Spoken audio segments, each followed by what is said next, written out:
was always kind of taught to dream big and think like a leader. How can we hack the system? We are producers to its core. We're makers. That was that moment where I was like, yes, like this was a big one to put us on the map.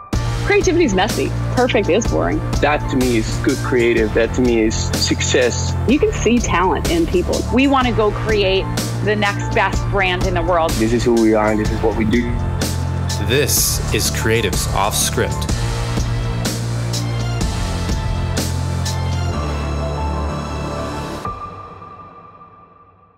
Welcome to the Creatives Offscript podcast sponsored by Assemble. I am your host, Nate Watkin, and today I am very excited to be joined by someone who oversaw a revolution in the fitness industry. Carolyn Tisch Blodgett is the former head of global marketing for Peloton, the at-home fitness phenomenon that has taken the industry by storm. During Carolyn's time at Peloton, she built the brand into a household name, grew the customer base from under 50,000 subscribers to over 2 million today, increased brand awareness from under 10% to over 65%, and was a key executive in taking the company public. She has been named one of the top 35 most influential CMOs in the world, one of Adweek's most powerful women in sports, Ad Age's 40 Under 40, and was the recipient of the prestigious Adweek Brand Genius Award. Welcome to our podcast, Carolyn. Thank you. Thanks for having me. So, looking over the list of achievements that you've had both in your education and in your career, it's clear that you're a very driven person. What drove you at a younger age to accomplish so much?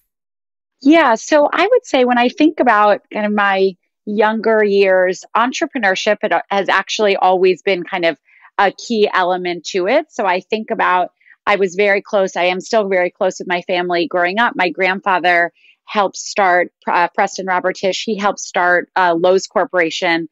And, when I look at, we spend a ton of time together when I was younger. So when I think it was so much just a part of our daily conversation was building a business.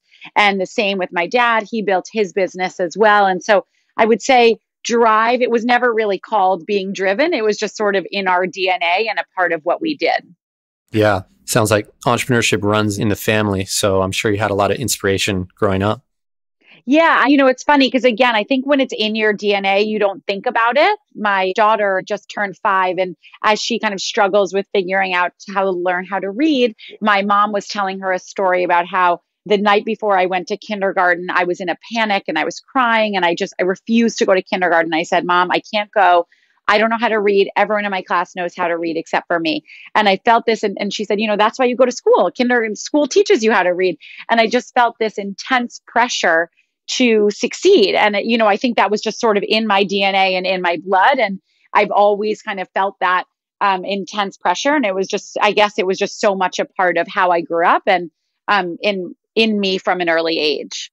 And so what were your goals when you were younger? Did you think you were going to be an entrepreneur? What was your outlook? Yeah, I think, again, I was kind of surrounded by business at a young age, watching my family build their businesses. So I was always interested in the business world. I loved the idea of working for my family one day and following my family's business. But I would say more broadly, I just always kind of imagined myself going into the business space. I didn't necessarily imagine myself in the entrepreneurial world that I've landed in, but I did always kind of see myself in the business world. And so you do your undergrad at Yale, you graduate, first job out of school, you start at Digitas and get a taste of the agency world. What was that experience like? So I would say it was humbling. I went to Digitas because I loved the idea of working for a big brand. Like I worked on the American Express account, and I loved the idea of helping to shape and build one of the best brands at the time, American Express. And I definitely got to do that. I got incredible experience, working on some big campaigns for them. But what I think you don't really realize when you graduate from Yale with honors and you take all these leadership classes and you are kind of taught, I went to a progressive school growing up in New York, and I was always kind of taught to dream big and think like a leader and what would it mean to be a leader. And that was sort of how I approached my first job. And then all of a sudden, my days were not shaping the future of American Express. And in fact, they were, usually up late on a Friday night at work, rewriting or copywriting or proofreading the terms and conditions of a direct mail piece for American Express. And it was kind of the least glamorous part of marketing. So I had this kind of big vision of what my job was going to be and what my impact was going to be. And it ended up being so small that, it definitely was a humbling experience and made me realize just how much there is that goes into marketing and building a brand. So was there a tension there? You just craved more of a leadership role that you weren't getting in the first job out of college? Definitely. Yeah. It was definitely humbling. I definitely craved more. And I think it was part of why I ended up going back to business school. And because I think, on the professional side, I thought about, or on the marketing side, I loved, again, this idea of how do you build brands? What are the big strategic decisions you make? And even though, one day I could be a more senior person at the company, I felt like being at an agency, I didn't get the full picture. And I really craved that, being part of those bigger strategic conversations. And I wanted to be much more upstream.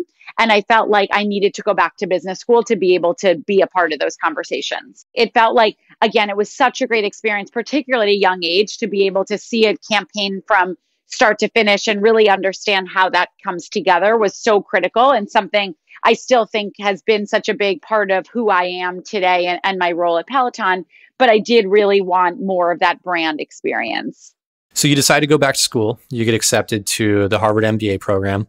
How did that experience continue to shape you as a leader?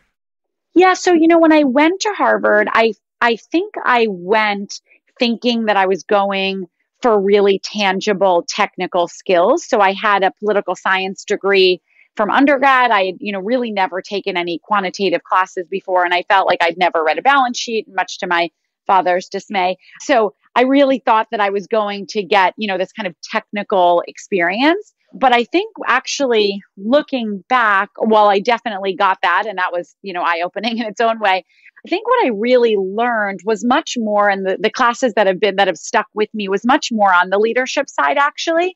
And what I didn't really realize again at the time is that when you go to an MBA program that does the case study method, is that you're basically put in a leader's shoes day in and day out through every case, trying to figure out how you would approach a situation that you've never been in before.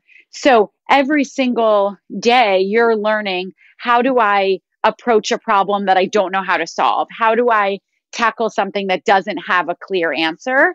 And that experience was actually so much more valuable than, learning how to read a cash flow statement.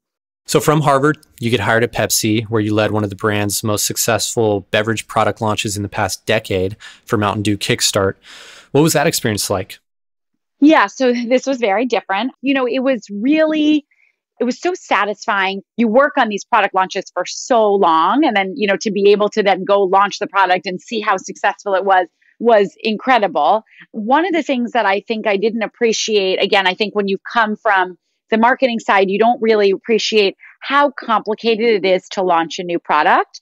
And so much of what contributed to the success of the product was so many teams that I'd never worked with before when I was at Digitas. So for example, I worked really closely with the R&D team. I worked really closely with the supply chain team. So at one point there was coconut water was one of the key ingredients in the product that we were launching. And there was a typhoon in the country that we were getting the coconut water from. So there was a chance that we were going to have to miss our launch, which was happening at the Super Bowl because we couldn't get the ingredients in time. So you really learn so much about so many other parts of the business that I just hadn't had exposure to before. So that was a really great experience. I would say for me personally, I still, while I wasn't, I was no longer reading the terms and conditions and I had passed that job on to someone else on my team, I was the brand manager leading this launch. And I felt like I had earned my seat at the table. I just graduated from business school and I still really felt like my voice wasn't heard. I still felt like, I'd often look around the room and people would kind of nod along to what I said, but they really only ever wanted to hear what my boss said. So who was the head of the brand at the time. So I think, again, as I thought about kind of taking those experiences and bringing those with me into the future, I've always thought about how do we make sure that every diverse point of view is heard and everybody does not just have a physical seat at the table, but is actually heard as well, because that was a frustrating experience for me. Yeah, absolutely. So still craving more leadership, still craving a larger voice. At this point, are you starting to think about joining a smaller company, or did you still see your career path with the major brands like Pepsi or somebody like that? It's a good question. I think at that point, I felt like I went to Pepsi to almost get like a second MBA and to really get a baseline foundation for fantastic consumer marketing, which is what I got at Pepsi. I hadn't really thought about going to a startup at that point, but I definitely wanted to have more impact than I felt like I could have there at that point in my career. Yeah. And so let's talk about how your Peloton journey began. How did you first hear about Peloton? Yes. So I first heard about Peloton. My mom actually had a bike, but I didn't hear about the job through my mom. But so I heard about the job because one of my friends from business school had interviewed there, and she'd interviewed for a VP of a brand role. And when she was interviewing with the person at the time who was the chief marketing officer, and the chief marketing officer was describing what they were really looking for in an ideal candidate. And she kind of rattled off all these characteristics and experiences. Like, I wish this person, had an MBA from Harvard and worked on a big product launch at Pepsi. And my friend was sitting there in the interview and she was like, this is, not me, but I have the perfect person for you. So I wasn't really looking at the time, but, when I heard about it, it felt like this was potentially a fantastic opportunity. So then I went in to interview for the role. It's a great friend. Yes, she is still a good friend. Yeah. And what excited you about Peloton? What was really exciting about that role when you learned about it? So when I went into interview, again, I didn't imagine myself working for a startup at that point, but I was familiar with the product. And at that point, my daughter had just turned 1, and I tried the product, as I said, and I really understood how incredible of a product this could be. I mean, I totally understood. I was still trying to figure out a year in how to balance exercise, which was so important to me personally, with being a mom, with working and my career.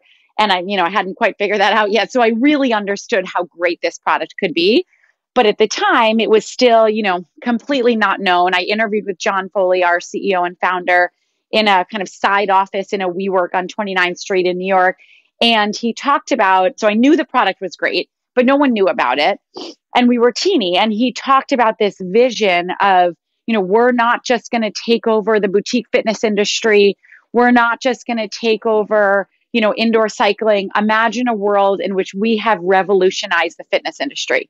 And by the way, we haven't just revolutionized the fitness industry in the US, we revolutionized it globally.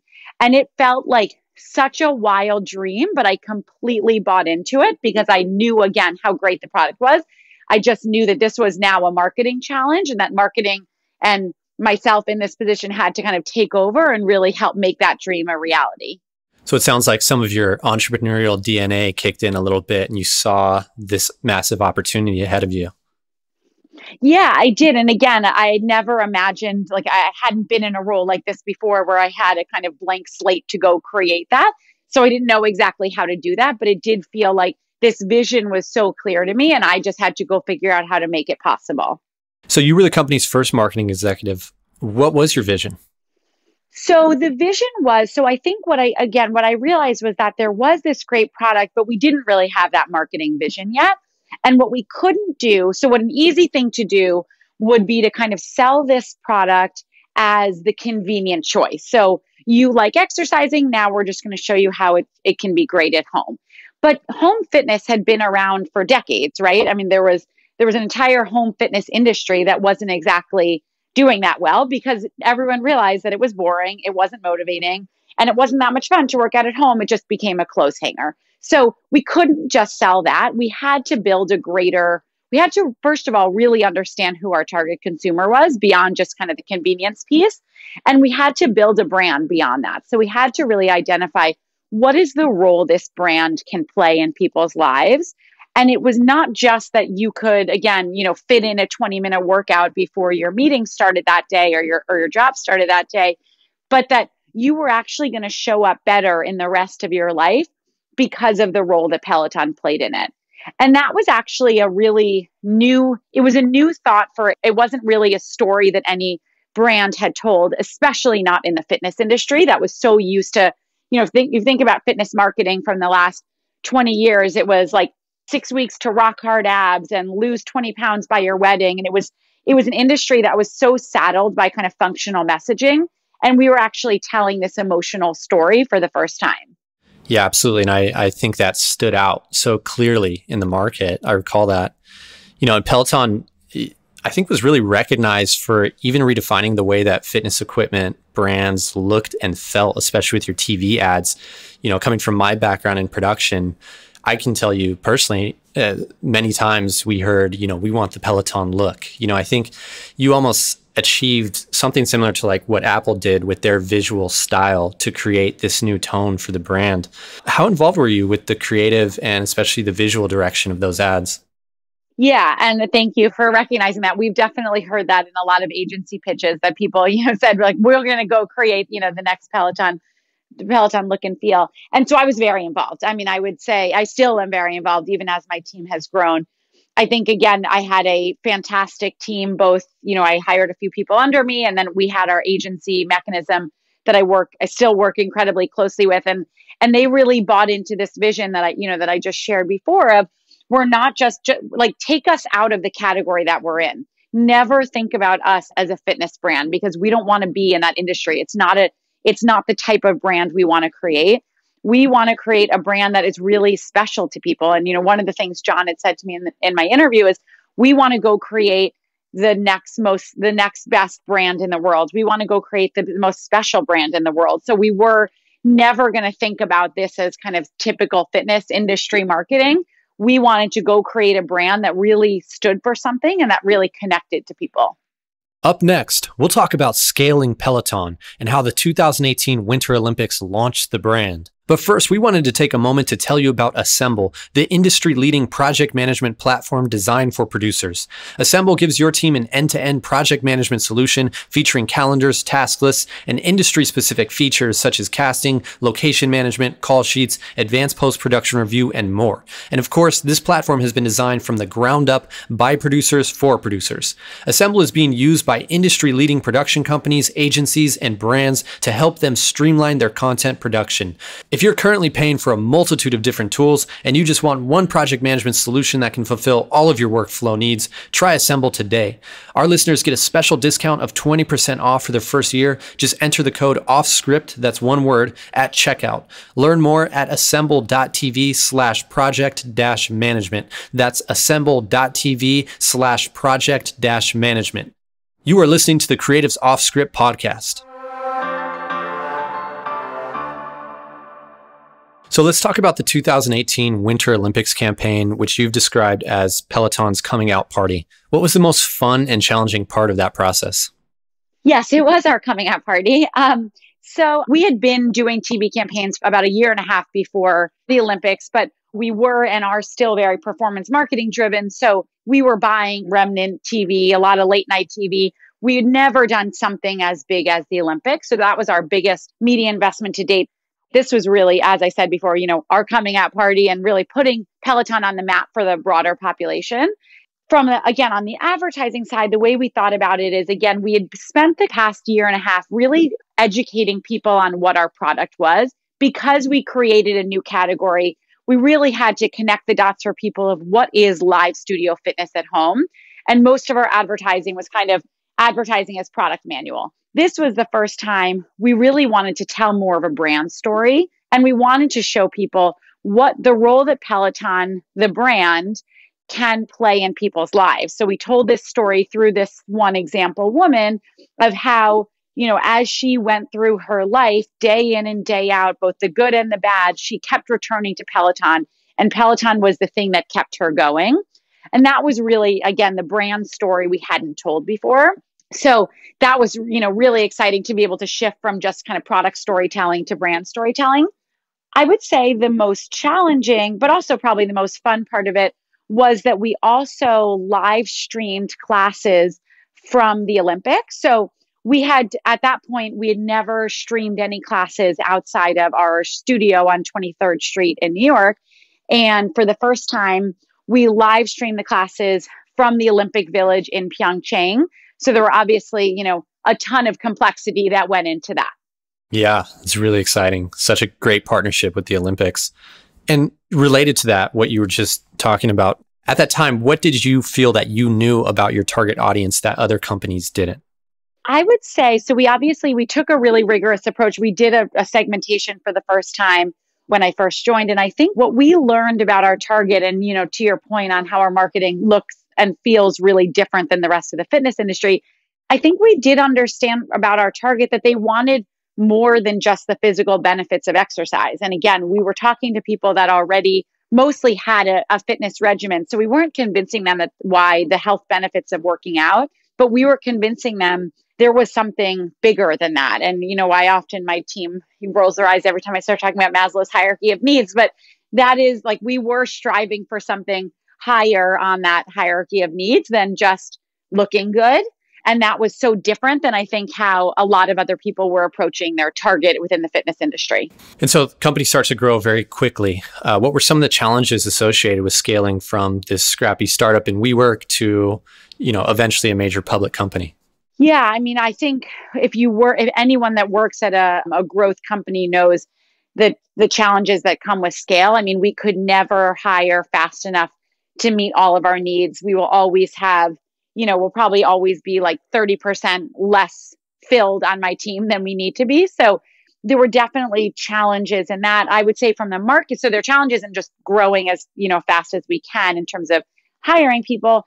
I would also say, just from the marketing perspective, we really did shift our marketing strategy from kind of a smaller target at the beginning that really understood boutique fitness, and we were convincing them about boutique fitness at home, to a much broader target.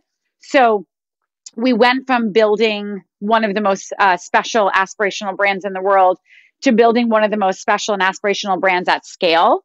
And if you think about, a Nike or an Apple and how they went from being this kind of model brand to being one that actually was inclusively aspirational and aspirational to a broader set of people, that was one of the challenges that my team really took on. And what was some of the cultural differences for you between Peloton and Pepsi? Did you experience any sort of culture shock? Yeah, they're different. I would say Pepsi, as big as it is, it's still, the marketing team at least always felt pretty scrappy and entrepreneurial, and things were changing all the time and people had to adjust. But that's almost on speed when it comes to Peloton. So I would say one of the big changes was just how ambitious the team was, not just my team, but the broader Peloton team of, most senior teams would look at what we would sign up for in a year and say, you're crazy, do 1/10 of what you just signed up for, and maybe you'll be able to achieve it. And John in particular, as our founder, looks at any time we take something off our roadmap, he's like, no, put that back on. There's no reason we can't do that also. So, I think the ambition is just so great that it takes a certain type of culture and a certain type of team of, John often would talk about, don't let perfect be the enemy of the good. And I think we really had to embrace that every day, because there's so much we have to do in our jobs, and we have to be so ruthless about prioritizing what's important. But also sometimes things have to launch when they're not perfect because our ambitions are so large. And your marketing strategy helped eventually grow Peloton's customer base to over 2 million members. How did you generate that kind of growth? What would you say is the key factor? Yeah, I would say, I think there's a bunch of different things, but what I would point to most is the role of our community. And the reason our community, I've often said, our community sells more bikes at this point, our members sell more bikes at this point than we do. And I would add, treads and digital subscriptions to that. And the reason that is the case is because of the product. Our product team, our software team, our content team continue to create one of the best products in the world and continue to innovate on it. So we can create the most beautiful TV advertising in the world, and we will continue to do that. We can go create incredible events, and we will continue to do that. But when you have an experience as fantastic as all of our members do day in and day out, you can't help but tell your friends about it. And that is, I think, so much of the specialness of Peloton. Yeah. That's very special, coming from the marketing team, giving props to the product team. So I'm sure they appreciate that. Speaking of the community, how would you describe that community? The community, I think, again, it's the secret sauce of Peloton. And I think our job, I recognized early on that this community is so incredibly strong and loyal, and was really created out, this community created itself. And Our job on the marketing team is to foster that and enable it and help it grow. It's not our job to exploit it or, try and commercialize it in any way. So hopefully, someone that has a Peloton bike, but if you know anyone that has a bike or a tread or a digital subscription, they just can't stop talking about it. And they want to wear the shirts. They want to wear a shirt and talk about it. They want to, they'll stop someone on the street to talk with that's wearing a Peloton hat or Peloton shirt to talk about how much they love their bike or their tread or their digital membership. And so this community is it's so loyal to itself that it is really, the secret sauce of Peloton. And so you played a key role in taking the company public. Can you tell me a little bit about that experience and what you learned from that? Again, thinking back to that interview with John that first day, that was one of the things he had said is, oh, and by the way, in the next 5 years, we're going to be a public company. And again, I remember coming home to my husband and saying, like, I laid out all the things that we talked about in the interview. And he's like, no one's ever heard of this company before. How are you guys going to go public in the next 5 years? And we actually did, and we did it in 4 years. And that is, just speaks to the ambition, of the senior team. I would say, obviously, it was a tremendous effort, to get there, and more on the finance team and the legal team than anyone else. And there were obviously changes, to what metrics we report on and what I can say out loud and what I can't say out loud in interviews. But I would say, in terms of how it impacted my team, beyond obviously there was a ton of marketing support for it, but how it impacts the day to day is very little. We are still very much run like the scrappy startup that we were when I joined. And obviously, maybe we have bigger resources and maybe we have bigger offices and bigger teams, but it still very much feels like a startup. And, it's funny when I interview people, like younger people to join my team, used to be when I interview people, they would say, I'm leaving this big company because I want to go work for a startup and Peloton sounds cool. And now when I interview people like coming out of college or anyone a little bit younger, they'll say, I really just want the chance to work on a great brand like Peloton. And they're almost putting us in the camp that I put Pepsi in when I was first coming out of business school. And it's interesting to see us kind of as a brand. That's how people think of us out in the world, which is fantastic. Obviously, it helps us attract great talent. But I would say internally, culturally, we still really feel like that startup. Yeah, that's great. And so obviously, Peloton is a huge media operation, live streaming classes all over the world. On top of that, does Peloton have an in-house creative team or production team for the marketing? Yes, we do. Yeah. So I mentioned we have an agency that we use for more of our above the line TV type creative. And then we also have an internal creative team as well. Awesome. And are you doing any actual in-house production for the marketing side, or is that all handled by your external agency? No, we do. So anything that's non-TV or non-advertising, we do in-house. Got it. And how do you see Peloton growing as a media platform over time? Yeah, I think one of the greatest challenges for people on the outside is trying to figure out how to characterize what Peloton is. On the one hand, obviously, we're a hardware company. We make hardware. We are absolutely a tech company. We have a ton of engineers that are updating this, innovating on the software side all the time. But more than anything, probably we're a content company. We're a media company, and increasingly, I think as people think about the shift of no longer just thinking about media as, what you're watching on your TV laying on the couch, people will increasingly think of Peloton as a media company. We're streaming from the UK, Germany, New York. We will have more studios in the future. We have over 30 instructors now. So increasingly, I think people are starting to understand us as a media company as well. I think that really speaks again to the ambition of the founders to say, we're going to create a company in 3 categories, right? Hardware, software, media, all at once, and scale it up and take it public. I think that's a really exciting vision. Yeah. And I think people often, there's so many people trying to enter this space now, and they don't realize how complicated that is. I mean, if you think about, we control the entire end-to-end consumer experience, and figuring out how to be an expert in all of those things is really, really hard. And so tell me about the live broadcast classes that you do. How many of these are going on at once? How complex is this from a production standpoint?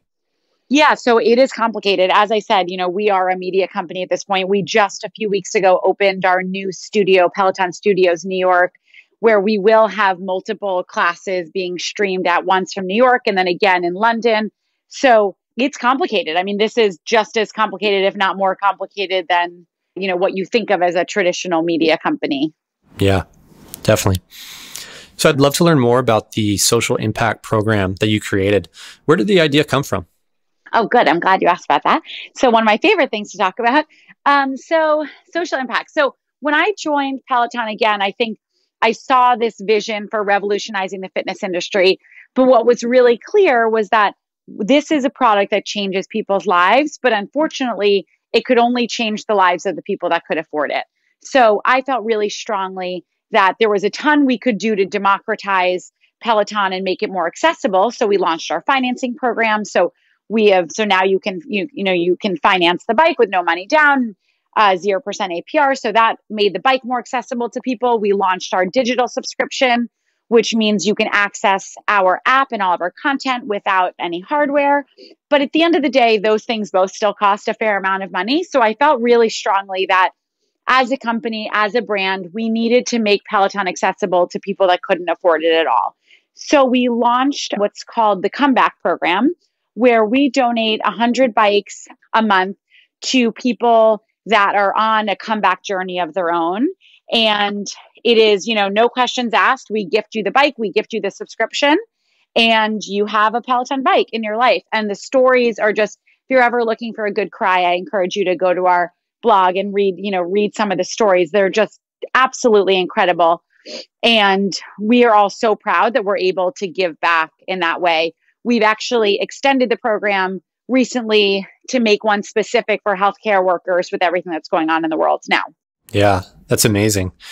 Any particular stories that stand out to you? There's so many. I feel like I can't pick one, but I was just reading an email from someone this morning about someone going through chemotherapy and how the bike has really been the kind of rock as they went through that. We've heard a lot of stories of people whose children were sick and someone had bought a bike for the hospital where their child was being treated for cancer, so that not only, could they use it while they were there, but parents who are going through that, whose children are going through that, they can have that kind of stability while they're, going through something as unimaginable as having their child go through cancer. So there's so many stories like that.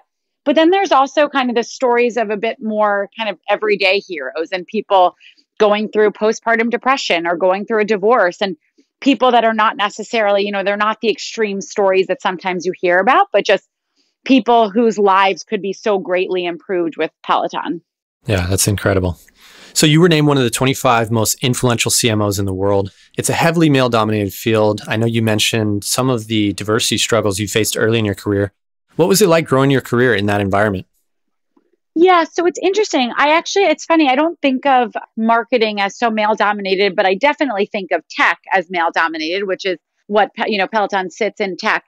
And there were definitely challenges. I would say I didn't really realize that they were challenges at the time. So looking back, when I joined Peloton, I was one of the first few women as part of the senior leadership team. And one of the reasons I joined Peloton, even knowing that, was that John, from the beginning, was so incredibly supportive of me being there as a young mom and what that would mean for my career there. But obviously it was all new. So, we talked about the fact that I would have to leave every day by 5:30 to get home to, because I had a nanny at the time for my daughter, and she would leave by 6. And, he again, couldn't have been more supportive, but then meetings were scheduled at 7:30 at night. Or, there were times where I had asked if I could work from home if my kid's at a doctor's appointment or something. And they would say, of course, you can just call into the meeting, but there were no conference rooms. So then I was calling someone's phone and they were, all standing around someone's desk, and I'm on the phone trying to, hear what they're talking about. So there were so many examples where it just, again, the will was there, the support was there. It just hadn't been done before. So I think one of the challenges, but I would say also kind of greatest joys for me as I look back on my time at Peloton, is that I was able to, add a voice for those types of challenges. And with this support, again, it wouldn't have happened if John hadn't been so supportive of me being there, and then women, more diversity in general. But a woman on my team just came back from maternity leave. I know of another another woman that used to work for me just came back from maternity leave. It feels now like those are conversations we don't need to have anymore, which is great. It really speaks to, again, the organization completely supporting it, which I'm so proud of. Yeah. And so now you have 2 kids, another one on the way. Do you have any advice for women who try to balance family and career? Yeah. I'm not sure I have successful advice. I would say it's hard. And I think one of the mistakes I probably made early on in my career was thinking that it wasn't hard and realizing, and I think I would say over the particularly last few weeks, but over the last few years, I've realized that there's just nothing glamorous about it. And I think particularly in a world of social media where sometimes you only see, the good parts of it, what you don't see is the waking up really early to fit everything in, not being able to do things like see my friends that much as I used to, or make it to there are many things that happen at work that I have to bow out of. And it doesn't mean that I didn't want to be in that meeting. It doesn't mean that I didn't want to be a part of a decision. But it was, even just yesterday, it was my son's 3rd birthday. And I wasn't going to not spend the day with him. So that meant missing a few really critical meetings at work. But that was a decision that I made. So, there's countless examples where I've missed the thing for my kids because I had to be at work. And so I think, I'm not really giving any good advice. I'm just empathizing with it's really hard. But I think being open to the fact that it is going to be hard and that you are going to make sacrifices, and just knowing that that is, the life you live as a working parent. But then, the flip side is I've gotten so many chances to let my kids be a part of my work, which has been so fantastic to see. And I brought them to a few of 2 different commercials that we were shooting. They came and they got to be on set and see what that was like. And, we don't watch TV that much, but we were watching the NFL draft the other night. And the commercials came on, and my Theo, my little one who just turned 3, every commercial that came on, he goes, Mommy's commercial, Mommy's commercial. And he doesn't realize that other people advertise also. But so, just having them see that I do work and that it is a struggle for me. They know that the minute I put them to bed, I log on, 7 days a week, every week. I then open my computer and start working again. And they know that. They always kind of joke of when I'm rushing through the end of bedtime that it's time for me to go work. And so I think, just kind of embracing the not prettiness of it, but also really letting your kids see it and letting your office, your team see it as well, I think is how I would approach it. Yeah, it's great advice. So according to social media, you officially had your last day at Peloton. How are you feeling? Yeah, I would say bittersweet. Peloton in a lot of ways has been kind of my child. And I was going to say my 3rd child, but it would be my 2nd child because I had Theo my son while I was there. And, I have no regrets looking back on the past 4 years. It has been such an incredible experience helping build this brand, thinking about, again, those early conversations with John and WeWork about, we're going to revolutionize the fitness industry. And then actually seeing that happen and seeing us, ringing the bell when we first went public in September and seeing us, really become this household name. And that has been such an incredible journey to be a part of. And I'm so proud of it. And then I'm also excited for my next chapter. And, we talked about work-life balance before and kind of the lack of it. And I'm excited. I felt like this was a chapter where I really did, for the most part, have to put my career first. And I'm excited to potentially, start a new chapter where maybe there's some more balance there. Looking back on your career, what was a lesson you learned the hard way? I would say the biggest lesson was about advocating for myself. I mean, there's so much research about, in particular, women not always advocating for themselves, whether it's a title change or a comp change or even just, having a seat at the table. And I think, it's easier for me, now in a leadership position to be able to advocate for myself. But I think there were many times where I just kind of sat back and assumed that someone else was going to do that for me. And they often didn't. So, I think that's something that I often talk to my team about is, I will never get annoyed with you asking when you're getting promoted, or I will never get annoyed with you asking why you weren't included in something, because you have to, whether, whatever your gender is, whatever your background is, you have to advocate for yourself because no one else is going to. So I think that's something that I've kind of learned along the way. That rings so true, and very similar interview we had last week with Margaret Johnson. She's the chief creative officer over at Goodby Silverstein. Said a lot of the same things, that you have to advocate for yourself, you have to push for yourself and ask for what you want. So that's really incredible advice. Yeah. And I think as part of that, it's also not being afraid to take on things you haven't done before. So when I think about, even this role, I was kind of propelled into a much bigger leadership position than I ever imagined being in. And that was really scary at first. There were many nights, my husband is probably so tired of me crying to him and saying, I can't do this. I don't know what I'm doing. And, but just really believing in yourself and realizing that you can take a risk, and it's okay if it doesn't work perfectly, the first time, but really pushing yourself to take on things that you may not believe that you can take on, or maybe the world doesn't believe that you can take on, but really kind of, again, advocating for yourself, but also pushing yourself. Yeah, definitely. What are some of your proudest moments at Peloton? There are so many. Let me think about some highlights. Well, I mentioned before about, being able to bring my kids on set. I think that was definitely, a highlight for me, because again, I think so much of being a working parent is invisible to them and they don't know what you're doing all day, but being able to really share the joy of my work, some of the, the most exciting and fun parts of my job, being on set shooting a commercial with them, was fantastic. I would also say that the day that we went public, again, as I thought, I was so emotional on stage, I seemed to be the only one standing there crying, ringing the bell. But when I thought about just what it took and the sacrifice it took to get to that point, and, now people can sit back and say, of course, Peloton was going to take over the fitness industry. And of course, you guys were going to become a household name. And of course, you were going to create this great brand. But none of that was assumed, right? And none of that, there was no path for that. And we did that as a leadership team. We created this brand.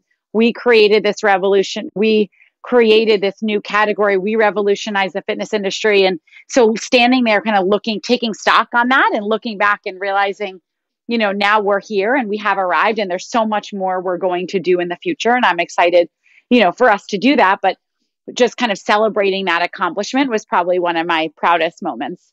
And you've taken on a mentorship role for up and coming marketing professionals. What do you often discuss with them?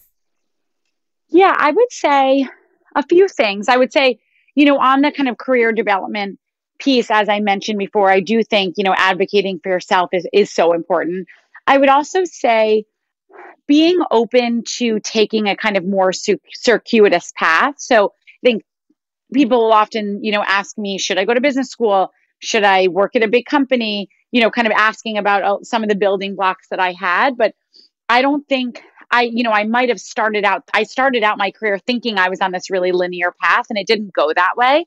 And I would certainly have not been at Peloton if I hadn't taken a more kind of roundabout path, and if I hadn't really kind of taken a risk with my career. So I often talk to them about, go and find a couple different types of experiences and be open to things that don't necessarily feel like they're exactly what you thought you wanted to do next, because you don't know where that next great experience is going to come from. Speaking of the next great experience, now that your time at Peloton is over, what's next for you? Yes, good question. Well, so I am pregnant, so I will be having a baby in the next few months. But beyond that, hoping to catch some sleep in between having a newborn and two other toddlers.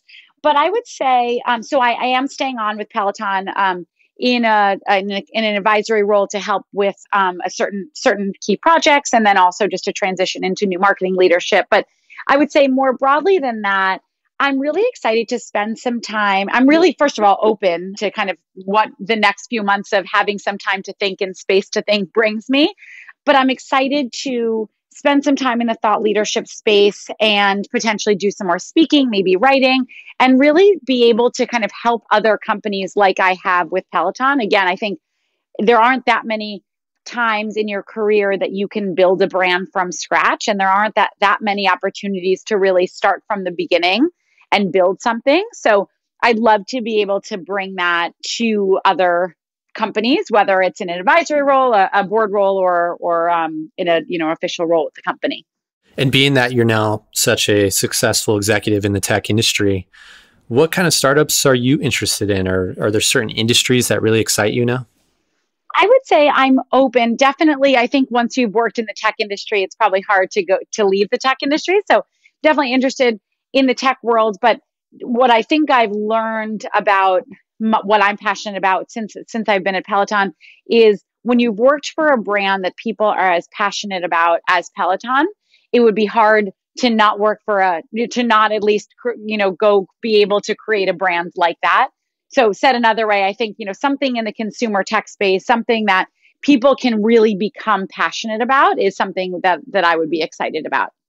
And so last question, if you had to start your career all over again, 20 something, fresh out of undergrad, knowing what you know now, what would you do differently? I mentioned this a little bit before in my advice, in the question on advice, but I would say, be more open to that nonlinear path. I think, again, I felt 10, 15 years ago, I felt like I could draw out my entire path, with a ruler.